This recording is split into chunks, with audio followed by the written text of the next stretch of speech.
Our speakers today are Chris from Kobiton and Kumaran from Jakarta. Chris is the Chief Marketing Officer at Kobiton and Kumaran is the Chief Growth Officer at Jakarta. With that, I will turn it over to Chris. Great, thank you. Thank you very much, Carla. Appreciate the introduction.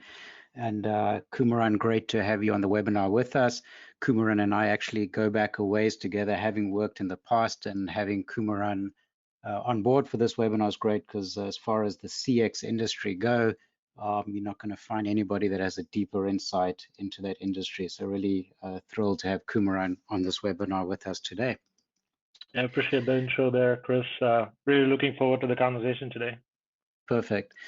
And as Carla mentioned, but please send your questions in. We'll definitely try and get to them. Worst case, we would answer them offline, but hopefully we've left plenty of time to get to these questions. Just to give you a sense of what we're going to cover in this webinar today, we'll start off just, at the beginning, which is what is multi-experience and why should you care? Because multi-experience is kind of a new word that's being thrown out there. And, is it a buzzword or is it a trend that we should pay attention to?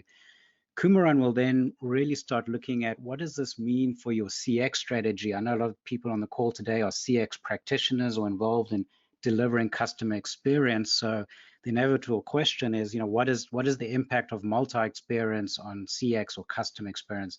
And Kumaran will walk us through some examples and what you as a CX practitioner should be thinking of now as multi-experience comes about. And then I'll take a look at where does the mobile experience fit into this multi-experience landscape, because obviously the two are intertwined, and we'll take a look at some of the challenges that may present to you. Now, starting with the why should you care, and this is, it's a Gartner quote, so there is some, there's credibility behind the statement in terms of they don't take their trends lightly, and they classify multi-experiences one of the top trends that will drive significant disruption and opportunity over the next 5 to 10 years. So, by all means and accounts, and as you go through this presentation and start seeing the impact of multi-experience, it should be clear that this is not just a buzzword that's in place right now, that this really is a trend. And, if you don't pay attention to what's happening in the multi-experience landscape, you as an organization face the risk of kind of being disrupted by a competitive landscape of those that are embracing multi-experience. So clearly it is important. Now, in terms of the technical definition, and this is a little bit of a mouthful, but I think it's going to become a lot clearer as we go through the presentation, but the technical definition says that multi-experience refers to the various permutations of modalities, which is a fancy way of saying the different ways you interact with your device, touch, voice, gestures, etc. So it's the various permutations of modalities, devices and apps that users interact with on their digital journey across the various touch points. So conceptually, we know the digital journey is kind of complex. It can span multiple touch points, but now there's multiple ways you can interact on those various touch points. And that's really what multi-experience is starting to allude to. And here's a classic example of a digital journey, right? I mean, we've all seen these before in terms of how this might work, but I might be sitting at home on my tablet and watching some streaming service, and I see a product that looks pretty interesting. So I'll look at the product in some more detail, read all the details about the product. Ultimately, I might go to a different website and search for a coupon or promotion code to try and get a discount on that product. I will add that to my shopping cart through an online shopping experience. During this process, of course, I might be chatting to an agent or a customer service representative about that product. I might make a voice call to clarify some details about that product. Ultimately, I'm going to do some form of online payment. And then, of course, I'm going to ship the product, and I'll be checking my tracking status and seeing where that product is. Now, there's many different paths that this journey could have gone through or does go through, but that's just a classic example of what we all understand. I'm sure everybody on this webinar has engaged in this type of digital journey before. Now, where multi-experience starts creeping into this is if you think of that, each of those touch points can, of course, occur on a different channel, whether it's my tablet, my phone, my desktop, the voice channel. They occur on different channels, but how I interact on each of those channels can differ as well, right? I might prefer gesture operations on my tablet, but clearly I'm going to prefer voice interaction on my Alexa, and on a website I might prefer to do a chat engagement with an agent. So we have different interaction styles across these various touch points. Now, I know this sort of still sits in the realm of theory, if you will. So, I'd like Kumaran to actually talk about a more real world use case, and he can show us exactly what we mean by this multi-experience. So let me just bring back that presentation, Kumaran, and I'll hand it back over to you as well. Sure. Again, multi-experience might be a relatively new term. That said, it's really coming from the motivation to make experience effortless for customers, and the poster child for multi-experience is really what you're looking at here. So Domino's have created numerous ways in which you can order pizza, and perhaps in the last few months you ordered pizzas from pizzas, and again you may have picked up the phone and called, you may have used their app. It's quite likely that you were probably not aware that there are just so many ways in which you can order pizza. So this basically starts from this context that you can no longer say that, hey, this is somebody of a certain age, or they live in this zip code, therefore they are more likely to use digital tools, and someone is not, so therefore they're more likely to pick up the phone and call. And again, it's also not that the younger people only like to text and the older generation only likes to talk. There are really variations down to the specific intent that I'm trying to fulfill as I'm going through my journey within anyone's customer's life cycle, to really figure out whether I want to pick up the phone and call or just engage in a text interaction.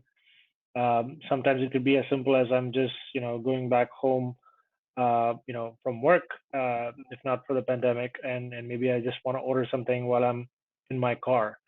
So it really is about meeting the customer where they are, engaging them on their terms, and when you get a chance, perhaps when you want to order your next box of pizzas, you may want to give one of these more novel experiences a try.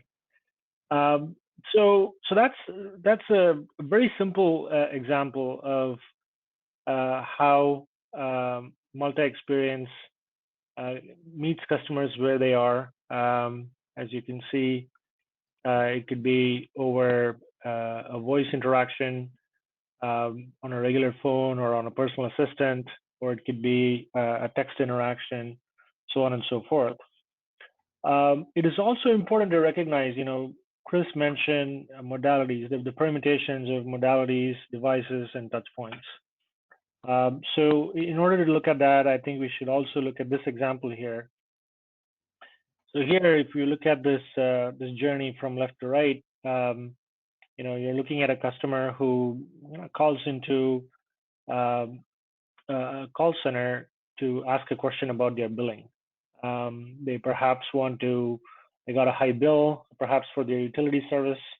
They want to find a better way to reduce the cost of the service on an ongoing basis, and they may end up speaking to an agent or speaking to the voice menu on the phone channel.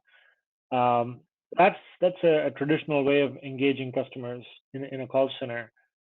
But if you look to the right, what we are showing here is an application of multi-experience, where let's say you come into the phone channel, you call in, and perhaps there is a voice assistant that asks a couple of questions, understands in natural language what you're calling about, and then figures out that, this is a pretty complex interaction, right? So perhaps this customer, really wants to talk to somebody and get help, and perhaps this business wants to make it really easy for this customer.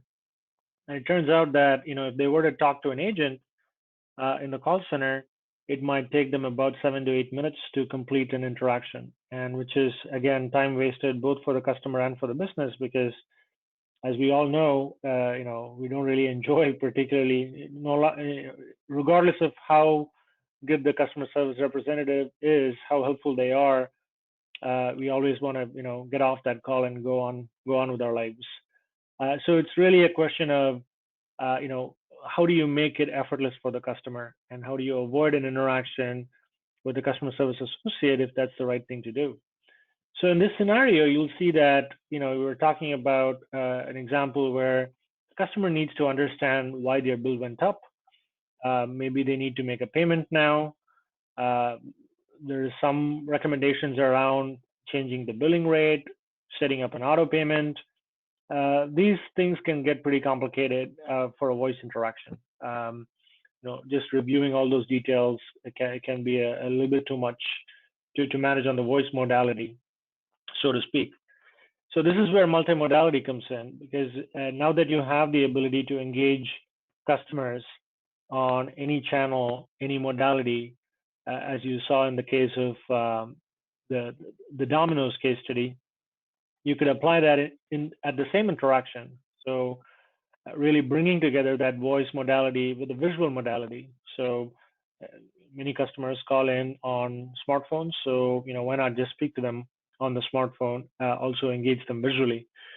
Again, there are a number of tools and technologies that have made this very effortless for the customer, and very engaging as well, so that you can actually guide this customer on the website, talk to them on the phone at the same time, and really allow them to engage in a bidirectional interaction with a bot that can talk, which can guide you as well, which at the end of the day reduces the total amount of time it takes to get the job done, and which is good for the business, and also the customer experiences an option that is easier to kind of fulfill the specific challenge they had at hand.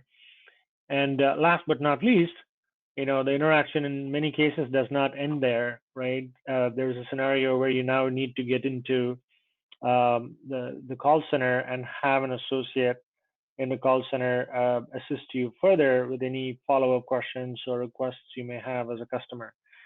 Now, it's important to note that many organizations have challenges, and we've all been on the receiving side of this, where you go to a website, you do stuff, you explore a few things, you call the IVR, and then you kind of start over, and then you get to an agent in the call center, and then you start over again. And although this has been the most frustrating aspect of customer experience as we see it today, and it has been so for many, many years, it really has not changed over this time, right? So now we're talking about multi-experience across, in the case of Domino's, last time I counted 11 different touch points. And here we're talking about multimodality, where you kind of combine, your IVR and your website, or your IVR and your mobile app together into one experience with a multimodal bot.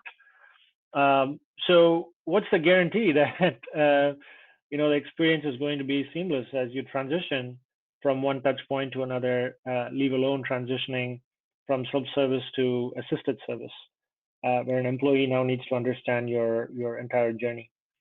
Kumaran, Kumaran, so I think if I understand correctly what you're saying with Domino's, it's kind of interesting, right? If you're in your car, you made the example of you're in your car driving home and you order a pizza on the touch display in your car, but then you get home and you want to ask Alexa where the delivery time of your pizza, and having kind of that continuity. Yeah, absolutely. So it's for the customer, it's just one interaction.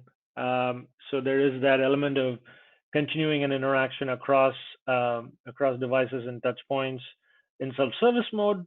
And then you also have the scenario where, in the case of Domino's, hopefully you wouldn't have to, call the local store and ask them about what happened to your pizza. But in the case of the journey that you explained earlier, Chris, there may be scenarios where you need to call and ask about the order status of something you just purchased, or why it hasn't arrived, or why it has arrived damaged.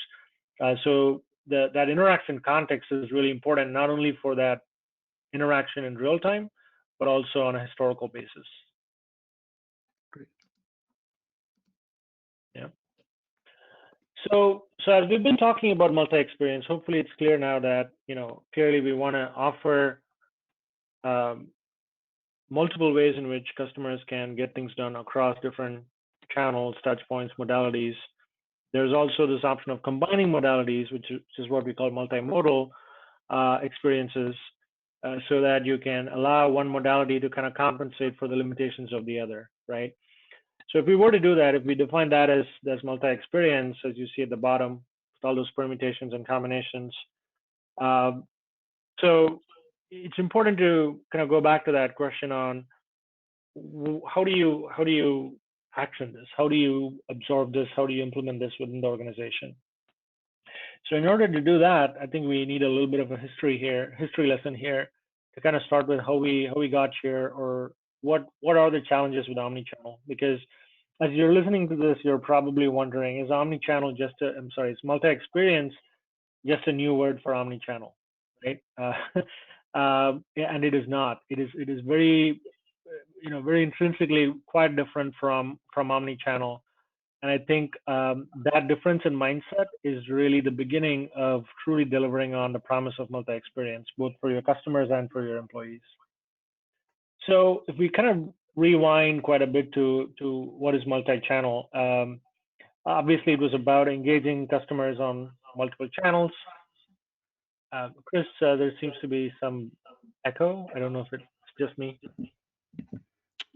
I hear you fine, but I'll mute regardless. Okay. Yeah, it's gone now. Thank you. So you see that, on the multi-channel side, it was really about engaging customers on multiple channels. And at that level, it was just about engaging them. There was no such thing as having any level of continuity or consistency, even in many cases, across those multiple channels. So it was a very channel-centric approach. And then as we look at omni-channel, clearly continuity in the experience became very important. The channel choice became important, and the consistency of the experience also became very important, and it became more customer-centric. Now, omni-channel is a great aspiration, right? But if we really look at how well organizations have done in truly delivering on omni-channel, not talking about the omni-channel retail experience of how you can buy online and pick up at store and things like that, talking more about the omni-channel customer experience of what it takes to like we've been talking about today, really engage on different touch points and have that consistency, have that continuity in that experience. Many organizations are still struggling, and many organizations are finding that it is very expensive to actually deliver on that, and it is also very time consuming.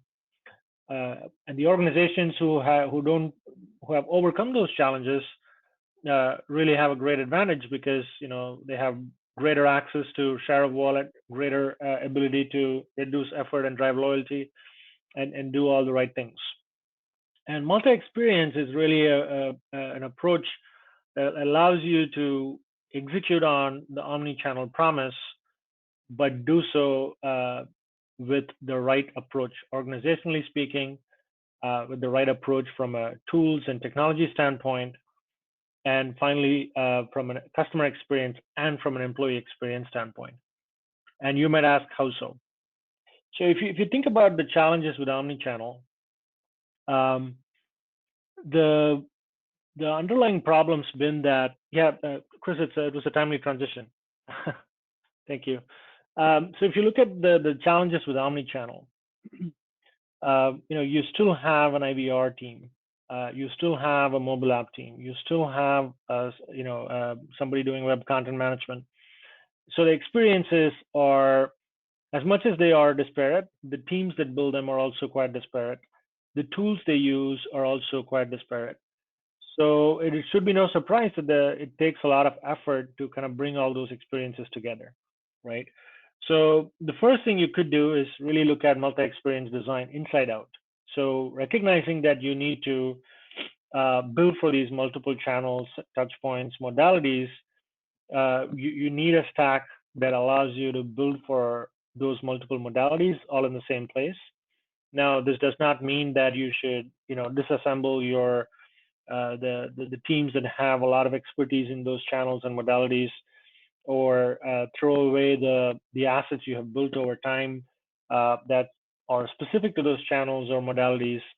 It's the opposite. You need to harmonize those, and there are ways in which you can harmonize those channels, those teams, so that you bring them together without having to kind of rip and replace what you've already done. And so that's key. How does multi-experience design factor into that?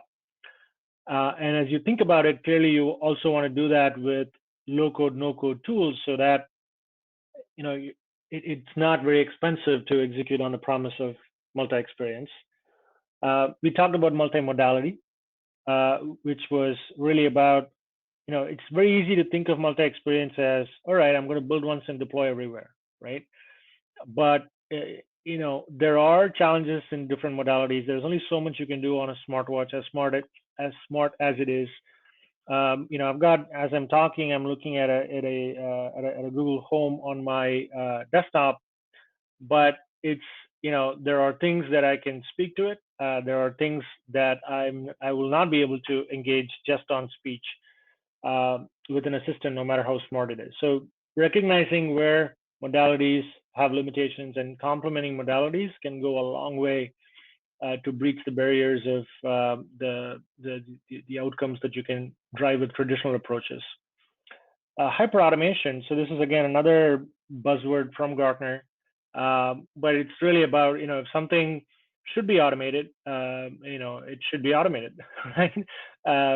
So it's really having a broad set of tools with which you can automate, so that it's not just that you're coming up with experiences across different touch points, but if you can automate the next experience, like that order lookup, order status lookup, perhaps that next interaction is not needed, right? So so that's the other extent to which you can push multi-experience. And as these experiences kind of permeate and get into our personal spaces, it's important that the intelligence of these experiences compared to the intelligence of the experiences we're used to, right? So you're really using best of breed cognitive services, be it natural language understanding or computer vision, is really key, so that you don't want to give anybody 15 ways of doing something poorly, right? So the quality of that experience, the fidelity of that experience is really key, and AI plays a big role in that. Employee experience, we talked a little bit about it. Again, at this point, everyone recognizes that you shouldn't forget your employees, but again, just thinking about them as an afterthought is not good enough either. Quite often, as you add more modalities and more channels, the employee experience gets very challenging, and there is very little recognition of that, partly because we think that we need to provide a delightful customer experience, and our employees can be kind of assisted with tools that can kind of help them navigate the complexity. The multi-experience really calls for an approach where you can no longer treat employees as second-class citizens. So this means that you not only connect them to those channels and modalities, but also empower them with tools that will allow them to engage customers on multiple modalities and touch points as well. Last, and I think a very critical aspect of multi-experience and executing on this is having that ability to continuously test and learn, run A/B tests, because this thing is going to be new for a lot of people, consumers and organizations. And unless you test and learn and improve, and you have a way to do so rapidly with no-code, low-code tools for the entire development lifecycle, it's going to be very challenging on kind of developing this competitive advantage. For a long time, we've been talking about how CX is a differentiator for many organizations.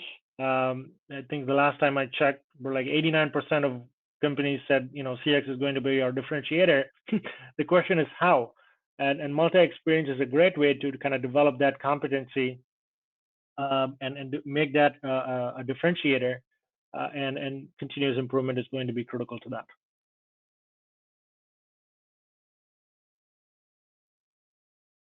That's great. Thanks, Kumaran. And so actually, this is a Kumaran quote that I'm stealing here for my presentation. In fact, where we looked at all those different touch points and modalities, right? And you can see there's different devices and things. And multi-experience is channel blind. That is true. It's not concerned about the specific channel you're coming in, but the reality is that not all channels are created equally. And for most organizations, the mobile channel it's either the largest channel already from a revenue perspective or a user base perspective, or it's the fastest growing channel when you look at quarterly or year-over-year growth across your channels. We see that growth coming across the mobile channel. Now, how fast or how important mobile is for you as an organization is probably going to be a little bit of a factor of where you fall on this mobile spectrum. If you look on the left-hand side, mobile aware, these are the organizations that they've got a traditional, to use a cliche, a traditional brick and mortar style business. Mobile is maybe on the horizon, but they're not really seeing a lot of revenue from mobile. Mobile is not fundamentally part of their operations. And they're really, for lack of a better term, just mobile aware. Moving sort of to the middle side of this, I get to the mobile strategic, and looking at sort of the attendees on this call, I suspect most people, it's sort of the sweet spot, fall into this mobile strategic spot. These are companies that have recognized that mobile is absolutely strategic to their business because, they're seeing more than 50% of their revenue coming across the mobile channel, or if not the bulk of their revenue, they're seeing it as the fastest growing channel, and or it's fundamental to their operations. We see this even in the fast food industry, where a lot of fast food conglomerates are starting to see that the mobile channel is accounting for the biggest order entry via the mobile channel. So mobile is becoming strategic even in non-traditional mobile operations. Or if you take an airline, I could make the argument that an airline, if they lost their mobile app, they would still be in business. But certainly bookings would go down. The operational aspect would be a nightmare in terms of boarding passes and checking in, etc. So they're mobile strategic. It's important. The business will survive without it, but would take a severe impact, either revenue or operationally. And then you've got the mobile critical. These are the guys that, but for the mobile app, they wouldn't exist. The classic use cases, the Ubers of the world or the Tinders of the world, whose whole business model is premised around the mobile app. So the investment and the importance of mobile in your multi-experience is, of course, going to vary depending where you are in this maturity spectrum. Now, we go back to this digital journey that we started with, and this is where it kind of gets interesting, like when you do a micro view of a single household, and I'll sort of use my household roughly as an example here, but that same journey, I could be streaming some content on my iPad Air where I see the product that looks interesting. So I send that to my spouse, who happens to be using an iPad Pro. And these are two different devices. You could say, yeah, they're Apple devices, but guess what? They're different screen sizes, different operating system versions. And then she thinks, this is a t-shirt my daughter's going to like. And she sends her the link, and that's on a Galaxy tablet. So we're already across 3 different devices just in this early part of our journey. My spouse the next day, because in the evening we're all on our tablets, the next day she is at work and she happens to have her iPhone with her, and she looks for that coupon code because she wants to buy that t-shirt, and she finds one on the iPhone. And so she sends it to my daughter, who is now on her Google Pixel, who's going to place that item in her shopping cart. Of course, I'm the lucky person that actually has to pay for all of this, but I'm using an iPhone 11. And I'm going to look at, providing all the credit card information and so forth. And then ultimately, we might be at home in the kitchen and say, hey, where's my package that we placed the order, to track the package. So just think about it, just within one household, we have all these different device types across the journey. And this means that this journey could break down at any one of these touch points if there isn't a flawless and seamless experience across these different device types. And think about this for a second, right? If one household is using 7 devices, and I challenge you to think of your household or scenario of how many streaming devices you might be using in your journeys.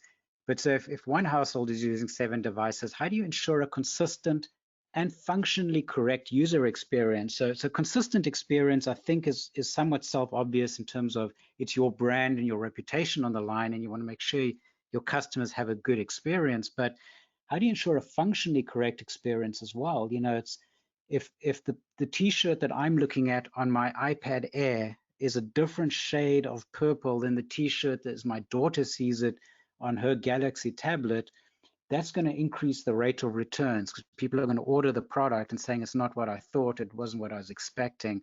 So you have to ensure the sort of functional correctness across all these different touch points and devices across that digital journey. Now, if one household can have 7 devices, you know, what does the market look like? And it's kind of crazy. It's sort of an exponential growth.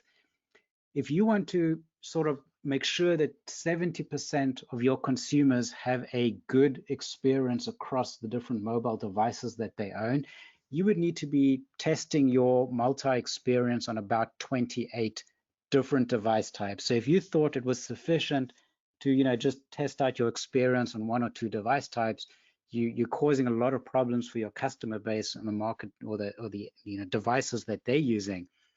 When you move up to 80%, you now have to test on 58 different devices.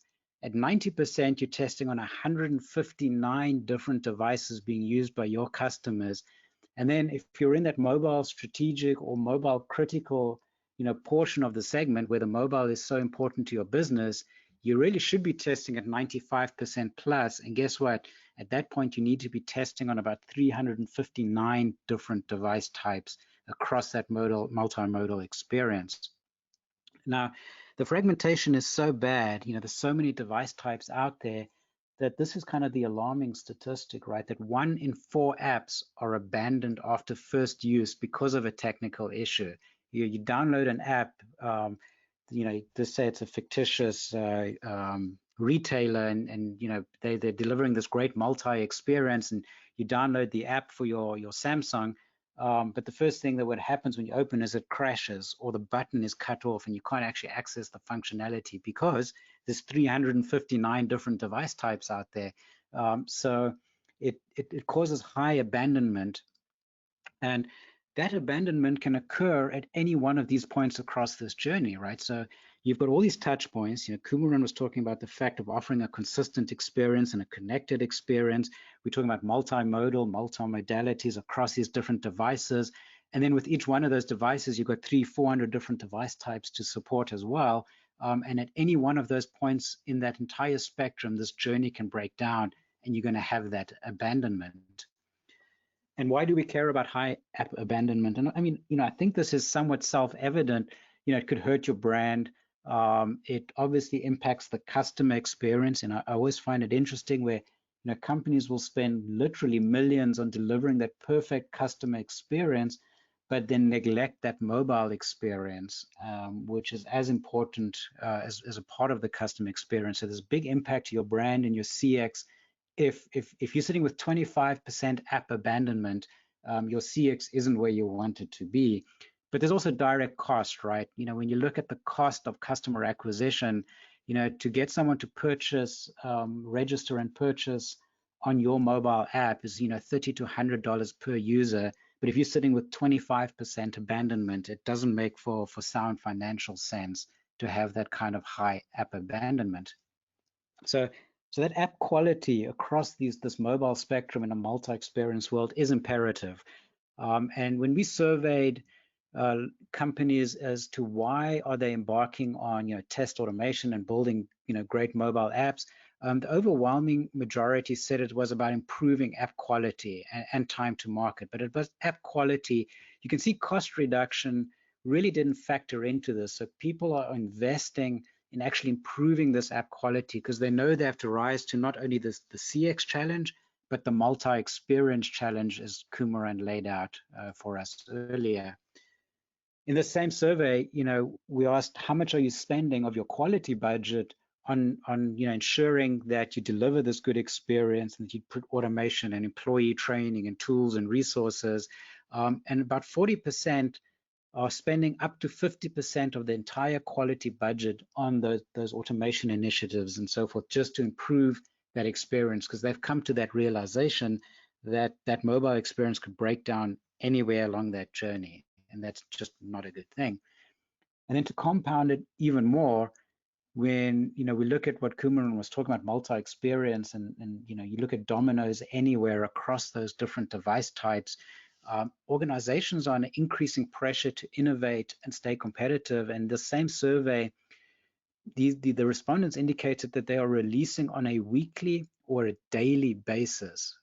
And now when you think about the fact that you also have to test across 400 different device types, but you're trying to release on a weekly or daily basis, that's a lot of pressure on organizations, both on the customer experience side of an organization, but also on the IT side of the organization to actually deliver on this vision of the customer experience group. So it isn't easy. And this is really the scope of your problem, right? You have to support all these touch points with different modalities, with consistency and continuity across them more than 300 different device types, while releasing on a daily or weekly basis. And quite honestly, I almost feel your pain, because this is the confluence of where CX and IT have to come together to kind of solve this problem. Multi-experience isn't something that's just going to roll out overnight. And I like those 6 points that Kumaran brought up, but starting from, designing and building for a multi-experience world, introducing automation and introducing AI and all these things that you're going to need to help you solve the scope of this problem. So the too long didn't read version of that part of it, right, is that, the way I view this is that the mobile experience kind of is the new customer experience. Mobile is likely the primary touch point within this multi-experience journey. Again, we have to support all the touch points. Voice is probably secondary in terms of voice is still a big driver here, but even that can happen on the mobile channel. Looking at your organization, you'll probably see that mobile is likely one of your fastest growing channels, or it's a critical part of your business operations. And a poor mobile experience is a poor customer experience. And ultimately, your mobile experience is your brand. And if you've got 25% abandonment, it's really hurting your CX and your multi-experience initiatives.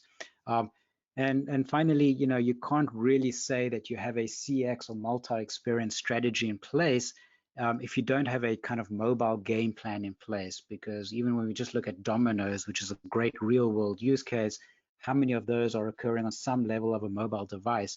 And they couldn't do that if they didn't enhance or perfect that mobile experience. So Kumaran, maybe you could sort of share some key takeaways as this relates from a CX perspective.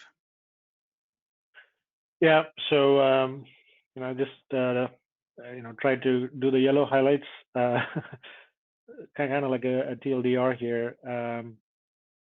We touched on some of these things, and I think a lot of times these are blind spots for organizations engaged in customer experience initiatives, where they're trying to, it could be in the form of boosting digital adoption and getting more customers to engage digitally. It could be part of a campaign to drive adoption for a certain new offer that's been made out there. It could be a cost savings measure.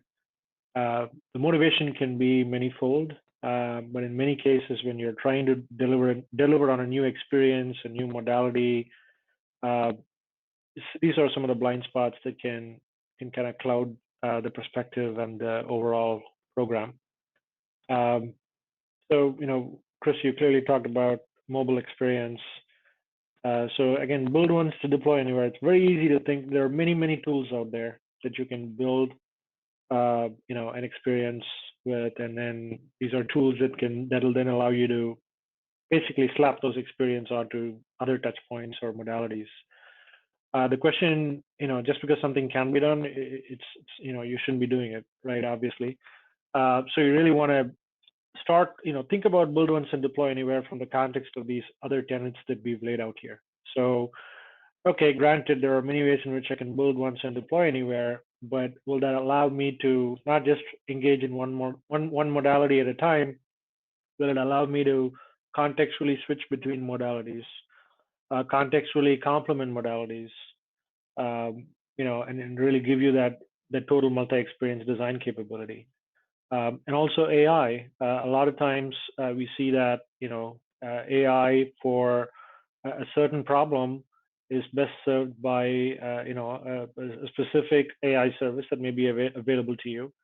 And then when you look at a different problem, it could be, like we talked about, it could be natural language understanding. You just want to understand what somebody's saying. And again, if they are saying that, on the voice modality, there could be a different cognitive service that is more helpful than the cognitive service you can use for just a text-based conversation. And same thing with computer vision. Depending on the specific insight you're trying to generate from scanning a picture or processing an image, there may be different cognitive services you may want to use. So the ability to really use different cognitive services is important, and also recognizing that it's not just another integration point. Right? A lot of times, you need to have when we talk about conversations, conversational experiences powered by virtual agents, virtual assistants. A lot of times it's beyond understanding the intent of what somebody's saying in natural language. You need to understand the context of the whole dialogue, right? Humans tend to ask sidebar questions from time to time, and the bot needs to be able to navigate that, integrate to backend systems, come back and pick up on the conversation that's important, and keep the customer focused on the goal. So again, it's not just about having one more integration point. Low code, no code. That's a phrase that we all hear a lot these days. But again, to what extent? Can you really use low code, no code? To the power of that last tenet that we pointed out: advanced test and learn. If you can truly see how experiences are happening across modalities and touch points, if you can identify opportunities for improvement, and can you have without the help of data scientists, without the help of your senior developers, can you have people in the operations team, or maybe even in IT, an analyst who understands the process, understands the experience, to come in and make improvements? And if you can't do that, then there's no point in having low code, no code, right? So again, many of these things are kind of intertwined as we dig into this. We talked about employee experience. Same thing. It's easy for me to say, all right, I'm putting all my information in a context store, in a database. I'll make it available through APIs so that anybody can look into it. And when it gets to an employee, they can look into it and they'll know everything there is to be seen about that customer's multi-experience journey. However, all right, now they've seen it, then what? So, are you really helping them with that next best action? And can this person, sitting in a call center, and these days, these are people sitting at home for the most part, and, can they truly connect with a customer who's got such a rich experience, such a rich set of options available to them on the other side? Can they imagine what that experience is like? And if they cannot, how will they truly be able to help that customer on the other side of that phone or chat interaction? So these are deeper questions to ponder, but there are tools available to make it happen. And then embracing hyperautomation. Again, it's sometimes there's an API available, sometimes there is not. And you can use robotic process automation to build new APIs where a backend service may not be available, truly extend the reach of what you would otherwise be able to do with multi-experience by combining hyperautomation, which is another Gartner mega trend, with multi-experience. And then, like we talked about, testing and learning, and Chris hit on this pretty nicely on how you can really need to kind of plan for it and have a way in which you can and do that with certainty. So it's all a nice healthy cycle here once we have that competency for testing and learning. Great, thanks, Kumaran. Do you want just for the audience just give us the 1-minute version about what Jakarta does before we get into the Q&A? Sure. So Jakarta is a customer service automation company. We provide a low-code, no-code automation platform. Is used by customer operations leaders across industries.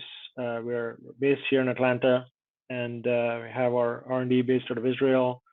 We serve clients globally across many regions across different we have different offices in different areas. We work through partners as well. And when you look at our solutions, it's really about helping customers with multi-experience, helping customers with different ways of providing guided servicing options on any touch point, any modality. It could be powered by AI, it could be a simple guided workflow. And the same thing for agents inside call centers or really anywhere in the customer service workforce, so that they understand where customers are coming from, how to engage them, how to execute on those next best actions we talked about, and really making this a very effortless experience for the customer at the end of the day. Great, thanks, Kumran. And yeah, just briefly about Kobiton. Our mission statement is really letting organizations deliver a perfect mobile experience. As you see across a multi-experience world, it does become a little challenging when 1 in 4 apps are abandoned because of technical issues. So we try and ensure through a platform that your mobile experience works as designed and as intended. Sort of joking, you could say, Jakarta there on the left-hand side kind of build the multi-experience for you, and Kobiton can kind of make sure that multi-experience is working for all the customers, all your customers correctly. So kind of a good hand in hand. Carla, I don't have access to the chat panel. If you've got any questions, now would be a good time to get into those. Yep. So like Chris mentioned, we are opening the floor up for questions, and we do have a couple already coming in. So this one person wants to know, they're still trying to understand the distinctions. They understand multi-channel and omni-channel. Is the Domino's example multi-experience? Great question. So Domino's is multi-experience because they're definitely allowing you to engage on multiple channels.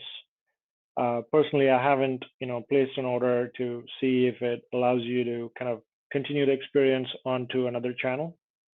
So that would be kind of like the hallmark of omni-channel in many ways, providing that continuity. But the consistency of delivering those options on multiple channels is also very much an omni-channel tenet. So you could definitely say that the Domino's use case is one of omni-channel and multi-channel done well. When it comes to multi-experience, the reason I would say it's multi-experience is because of how it was built out. If you had a team that started out with a multi-experience mindset as opposed to building individual experiences for each channel, then that's multi-experience. If you start out with a toolkit that allows you to build for multiple experiences and modalities, that's multi-experience. So that's how I would consider. It really starts with the team that comes together to work on that project, that initiative, the kind of toolkit and the tech stack that they use. Those are the things. It's more inside looking. Really intrinsically, you want to see from an organizational standpoint, how did we get there, right? Because if you got there with a multi-experience mindset, with a multi-experience team, with a multi-experience toolkit, then you're more likely to be able to sustain that experience over time. Otherwise, if you had siloed tools for building those experiences, as great as those aspirations are, at some point it'll fall short of expectations because it'll become more expensive and unwieldy to sustain over time. So I think that should be the question we ask as to is that multi-experience? I hope that answered the question. Great, thank you. Our next question, this person wants to know, we currently have a contact center using voice. Our provider has omni-channel solutions that we are considering. Do you provide the entire package, or do you transform our current platform to multi-experience? It's a great question. Yeah, it's the way this works is, if you always have to start with what you have, and we believe that you need to harmonize existing systems first, and then elevate the game. If we've been on this journey of ripping and replacing backend systems for a long time, and see where we are, right?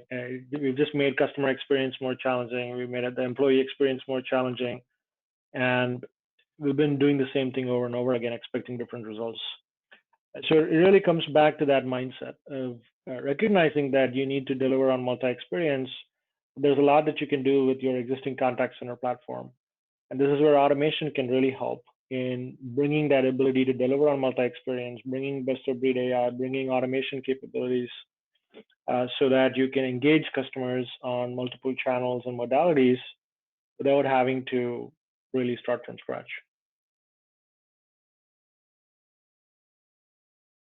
Great, thank you. Our next question asks, we are trying to increase our contacts. Does your platform help find and contact potential customers? So I just want to make sure I understood that correctly.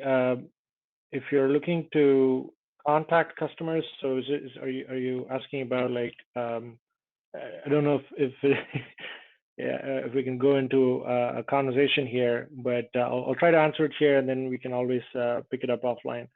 Jakarta solutions are really geared towards automating interactions across any touch point modality. And so if you have a sales use case or a customer acquisition use case, yeah, we definitely have experience automating those types of interactions. We're not a company that specializes in data acquisition or customer acquisition purely from a data standpoint. We're more of an interaction oriented company when it comes to how we create value for our clients. Great, I hope that answers your question. Let's see, our next question wants to know, this is, I think, specifically for Jakarta.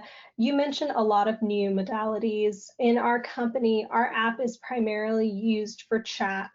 How can we expand those modalities to better leverage this multi-experience? Sure. I think you really want to start by understanding who your customers are and how they prefer to be engaged. And rather than starting with user experience studies, you can really start with the data you already have. So looking at your interaction volumes, is it like just percentage of people who come to the web, percentage of people are likely to have a smartphone, percentage of people who come in on the phone channel, which channel do they go to first? So based on that, I'm sure you'll find opportunities where you see room for improvement. It could be a scenario where, here's this use case where, we have a ton of people calling. It's a very simple order status lookup. I wonder why, right? So it may be because they're just placing an order and calling you to check if everything went well. So automating a notification there might be the right thing to do, right? And if they're already placed it on mobile, then you may want to just engage there. So it really comes down to customer preference and what type of permissions you have to engage them on different channels, and getting as ahead as possible in the touch point, in the journey that they've already been on. So I have a request, I come to your website. If you wait until I pick up the phone, then that might already be too late to entice me to engage in self-service. So you really want to understand the intent of why somebody's engaging as early as possible, and then provide them with effective options to get to the help they need. And you can do that in where your customers are already. And that I would say should be your guidepost on which modality to add on. And that way, it won't be a project just as a pilot or a POC, proof of concept. Instead, it'll be something that creates value straight out of the gates. Awesome, thank you. Our next question, they want to know, what are some popular myths of multi-experience? Great question. So if you go by, if you Google multi-experience today, right, you'll see Gartner's content on multi-experience, and you'll also, if you follow the history of multi-experience, you'll see that what started out as mobile app development platforms eventually transformed into multi-experience development platforms. A popular, not necessarily a myth, but it's very easy to get misled, kind of mistaking the finger for the moon, right? I may be pointing at the moon, and the multi-experience development platforms, don't get me wrong, create a lot of value. But again, just because I have a multi-experience development platform doesn't mean I can deliver on multi-experience, right? So again, it's that age-old thing where, we think we have a tool, so we think we can go nail it. But quite often the challenge comes from recognizing or not recognizing that, we may not have the right mindset. We may not be organizing effectively within the organization to go at this. And that type of, mindset and collaboration plays a bigger role in driving the outcome you really want to drive with multi-experience.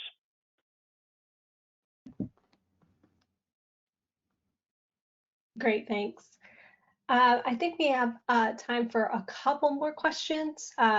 So our next question wants to know, this is specifically for Kobiton, isn't this going to make testing more difficult? Great, thanks, Colin. Yeah, so I know we're at the top of the hour, so if there's any questions, by all means, Kumar and I will still answer them via email as well. But just to make sure I get this one, because it's a great question, and yes, clearly, just at the most basic level, right, to ensure a consistent experience across all those different touch points, as you can imagine, between, I showed the 350, 400 different devices and different modalities and permutations across those. It does make testing more difficult, and I feel the pain from an IT perspective. And, I showed those results that showed, about 50% of budgets going into kind of testing this aspect of it. So it is painful, but I think one of the points that Kumaran made earlier when somebody asked about the dominoes, is it omni-channel, multi-experience, what is it? Kumaran's sort of viewpoint there being the fact that it's how you approach the development and implementation of it. And I think that's going to have an impact as to the complexity of the testing as well. So if you take a truly multi-experience centric viewpoint and build and design for a multi-experience world, it's certainly going to lower the testing burden versus testing across these disparate kind of different systems and silos and cobbling those together. So a little bit of your approach is going to make a difference, but there's no shying away from the fact that your testing burden has just increased with the advent of multi-experience. Awesome. Thank you guys for your engaging questions today. Thank you, Chris and Kumaran, for speaking. This was a great presentation. We appreciate you guys joining us. Right. Thank you, everybody, and thank you, Carla.